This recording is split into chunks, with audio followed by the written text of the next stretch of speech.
Hello friends, welcome back. In continuation with our lectures on arrhythmias, in the last class we had learned about the approach to tachyarrhythmias and about supraventricular tachyarrhythmias.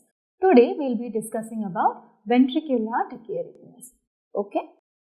So, in ventricular tachyarrhythmias or in ventricular tachycardia, what are the characteristic clinical features? So, there is a heart rate of more than 100 beats per minute and there is a broad complex tachycardia.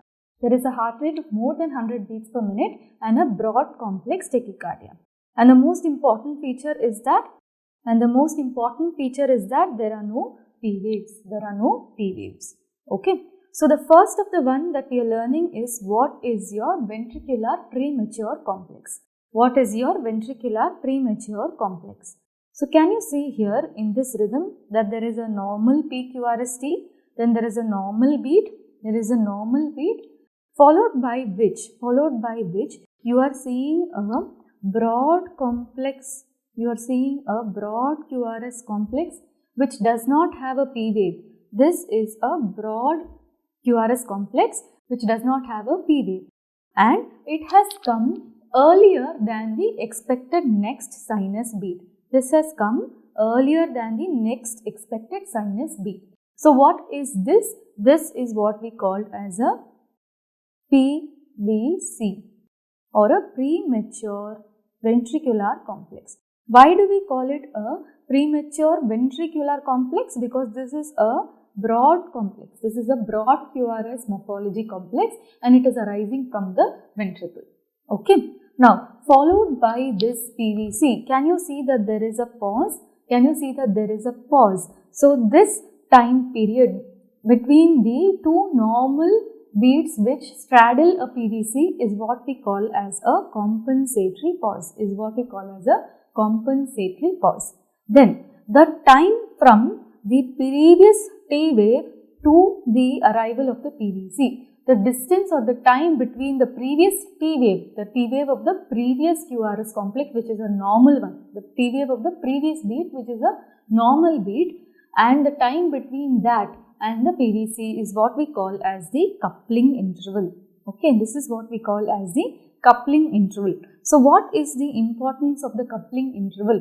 So, if the coupling interval is short,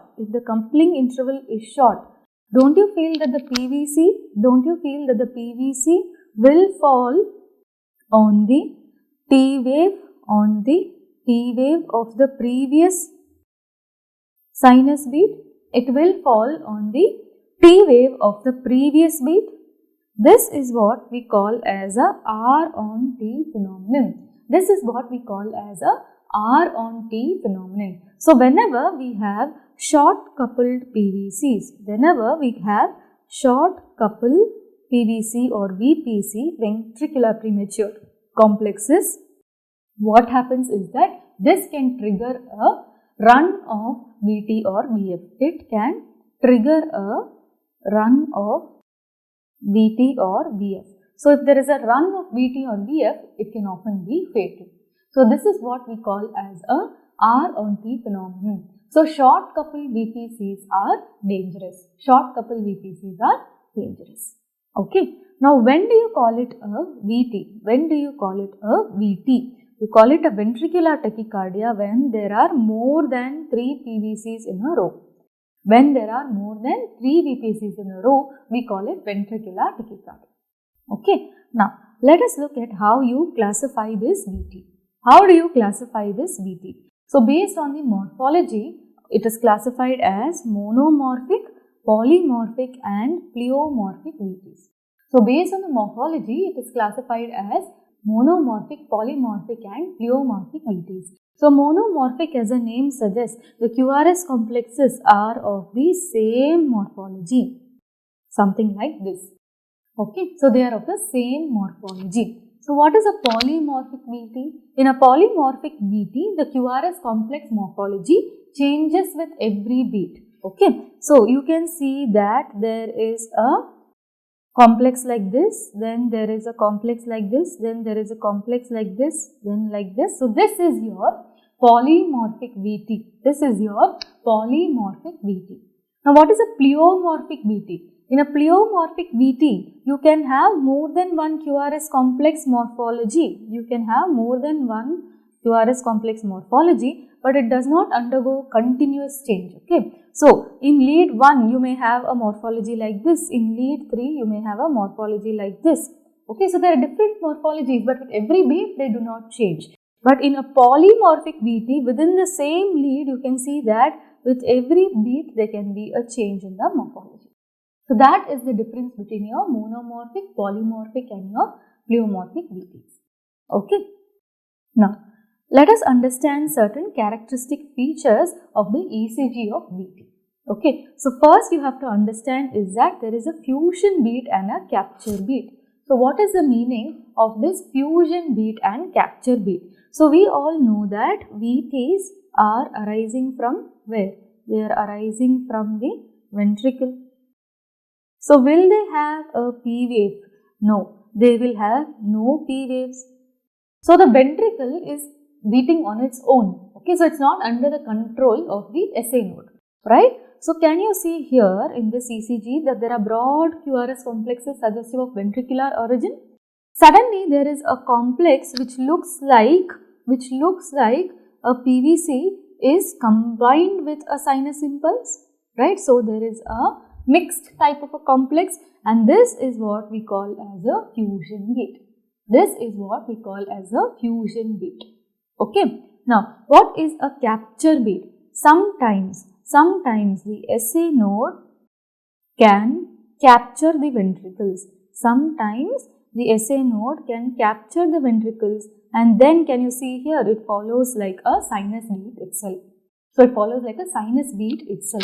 So, this is what we call as a fusion beat and a capture beat. So, the presence of a fusion beat or a capture beat is a characteristic of ventricular tachycardia. Then, the next thing that you have to know is the presence of what we call as the Josephson's sign. So, what is this Josephson's sign? So, sometimes in a ventricular tachycardia, you can have slurring. You can have slurring in the descending part. In the descending part of the QRS complex, you can have some amount of slurring. This is more appreciable in the leads V1 and V2. This is what we call as the Josephson's sign. Okay, you can appreciate some amount of slurring in the descending portion of the QRS complex, which is more appreciable in the leads V1 and V2, and this is what we call as the Josephson's sign. Then, we look for something called as the Brugada's sign. So, what is the Brugada's sign? The distance between or the time taken from the beginning of the QRS complex, to the peak of the S wave. If it is more than 100 milliseconds, it is suggestive of a VT. Okay, so from the beginning of the QRS complex to the nadir of the S wave, if the time taken is more than 100 milliseconds, then it is suggestive of a VT. Okay, this basically means that it is an extremely broad complex. Fine, so that is your Brugada's sign. Then, most of the VTs show concordance. That means, what is the meaning of concordance? That means that if they are positive in lead 1, in all the leads they are positive. Okay, so this is what we mean by concordance. If it is negative, then it is negative throughout. So, concordance is a characteristic feature of VT, and the most important is that there is definitive AV dissociation. So, that is about the different signs that you find on the ECG of ventricular tachycardia. So, this is the ECG. Can you see that there is a concordance? What type of concordance? There is a positive concordance, right? This is a positive concordance. Then, you can see extremely broad complexes. Okay. So, that is about your ECG of the ventricular tachycardia. Fine. Now, let us look at what are the etiologies. Let us look at what are the etiologies. So, you can have idiopathic, ischemic etiology is very, very important, because when you have a large ischemia, you can cause a lot of electrical instability and they can have a VT. So, we have learned in the complications of MI that any ventricular tachycardia that arises in less than 24 hours after an MI is called a primary VT, and more than 48 hours is your secondary VT. Cardiomyopathies, right? So, cardiomyopathies include what? Cardiomyopathies include what? So, they include your Chagas disease, arrhythmogenic right ventricular dysplasia, genetic conditions including laminin A and C mutations. So, laminin A and C are muscle proteins. So, genetic conditions which affect this laminin A and C can predispose to ventricular tachycardias. Then other cardiomyopathies include HOCM. Then we have something called as scar VT. A scar VT, for example, when you do a surgery such as in a repair TOF, you can have a scar VT. Then other genetic conditions include your long QT and Brugada syndromes. You have learned what is your long QT syndrome and what is your Brugada syndrome in your class on basic approach to ECG. Fine. Now, let us look at the management of monomorphic VT. In a stable patient, you can give antiarrhythmics which includes amiodarone, calcium channel blockers, beta blockers, sotalol. In an unstable patient, you have to do a synchronized DC cardioversion. So, what is the meaning of that? So, if these are the VT waves in a cardioversion, what you do is that you press the sync button. So, when you press the sync button, what happens is that there are dots which appear like this. So, these dots means that the electrical impulse will come only when the peak of the QRS complex is detected. So, the electrical impulse will be provided only at the peak of the QRS complex. So, that is why you need to give a synchronized cardioversion. What happens if you give a defibrillation where it is not synchronized? So, if the impulse comes here, what will happen? We have just learned there can be an R on T phenomenon, and this can in fact result in a VF and it can result in an arrest. That is why you need to do a synchronized cardioversion. Okay, let us go to the next part, which is your polymorphic VT. The polymorphic VT is also called as Torsades de Pointes. Okay. So, can you see here that there are different morphologies of the QRS complex with every beat similar to a wave. So, this is what we call as the Torsades de Pointes. So, what is the etiology? Congenital long QT syndromes which can be due to potassium or sodium channel defects. Then, electrolyte disorders including hypocalcemia, hypokalemia, hypomagnesemia. Drugs including class 1A and 3 antiarrhythmics. Macrolides, fluoroquinolones, SSRIs, TCA. All of these are associated with acquired long QT and they can predispose to Torsades de Pointes. Endocrine disorders including hypothyroidism, pheochromocytoma, hyperaldosteronism, and secondary to cardiac disorders and even intracerebral hemorrhage. So, these are the various etiologies of Torsades de Pointes. So, what happens when you have a Torsades de Pointes? You can have a fatal arrhythmia and cardiac arrest. So, the treatment would be to defibrillate. And then you administer 2 gram IV magnesium sulfate. So, the drug of choice would be magnesium sulfate. Okay. So, that is your Torsades de Pointes. Now, let us understand what is an electrical storm. So, when more than 3 ventricular tachycardias, when more than 3 episodes of ventricular tachycardias occur within 24 hours and it requires intervention to terminate. This is what we call as the electrical storm. So, how do you manage an electrical storm? First thing, you have to stabilize the rhythm. So, you defibrillate the patient so that you stabilize the rhythm. Okay. Then, you will have to relieve the trigger. Okay, you have to find out if this is ischemic and there is a VT, then you do a reperfusion. Okay, you correct the underlying abnormalities, you correct the dyselectrolytemia. If it is because of an inflammatory condition such as giant cell myocarditis causing the VT, then you can give steroids. Then we do something called as overdrive pacing. You do something called as overdrive pacing. What is the meaning of that is that you do a pacemaker and you generate or you give a stimulus which is at a higher rate than that of the VT. So what happens is that when you give it at a higher rate, then it terminates the VT. It terminates the VT. So this is what we call as the overdrive pacing. Fine. If it is a Brugada syndrome, you found out that it's a Brugada syndrome which is causing your electrical storm, then you can give calcium channel blockers or Minidine.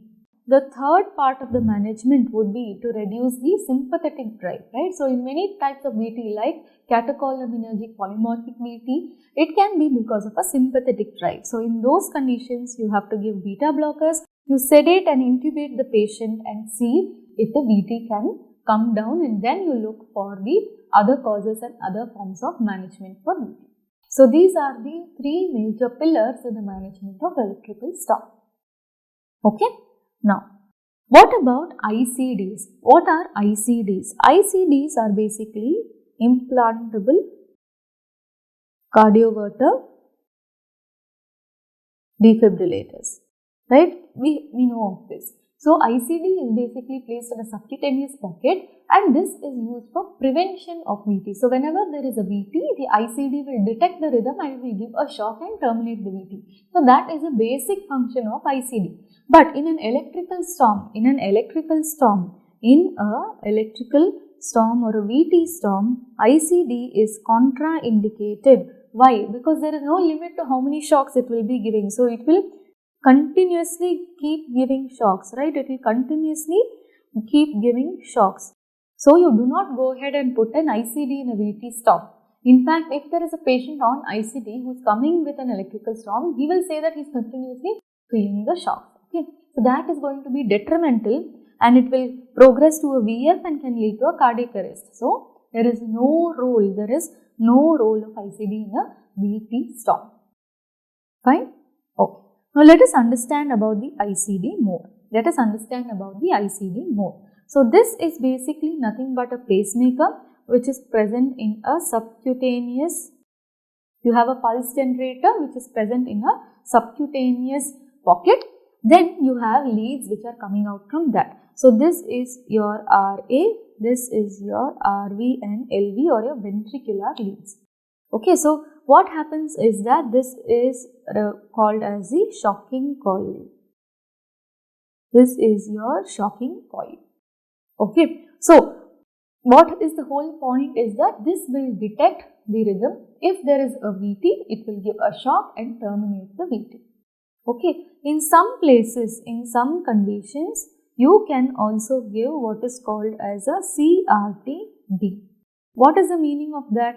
CRT we have already learned in our chapter on heart failure. It is your cardiac resynchronization therapy. Okay, so where do you use this?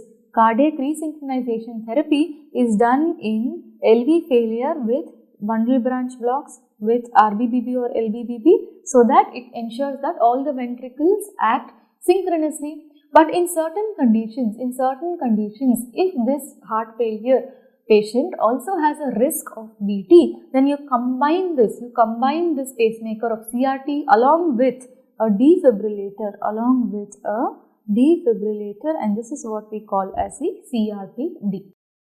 Okay, so what are the indications for an ICD? So for primary prevention where a patient has not had a VT before, it is used in ischemic heart disease. So in post-MI patients after 40 days or in post-PCI after 90 days. Why do we give this time frame? Because that is the time taken for the heart to recover.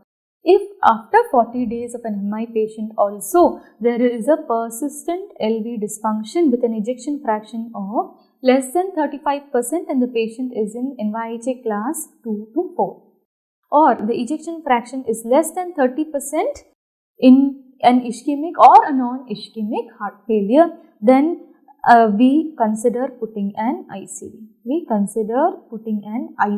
Because this is at a high risk of arrhythmias.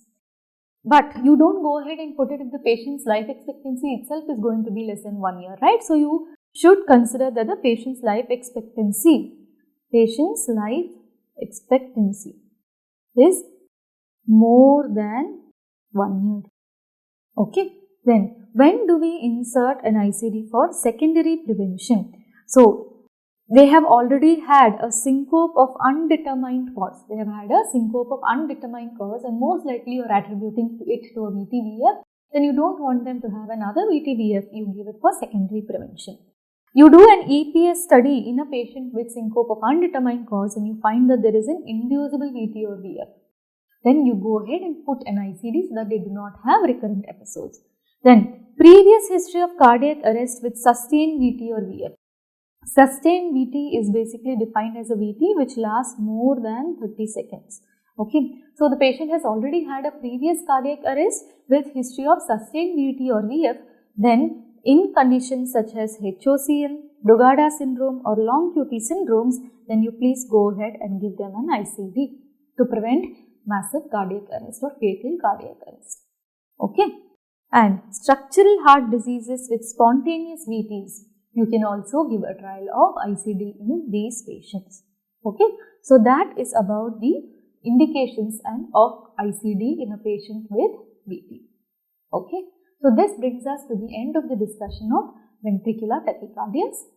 I hope you have understood this topic well. Thank you.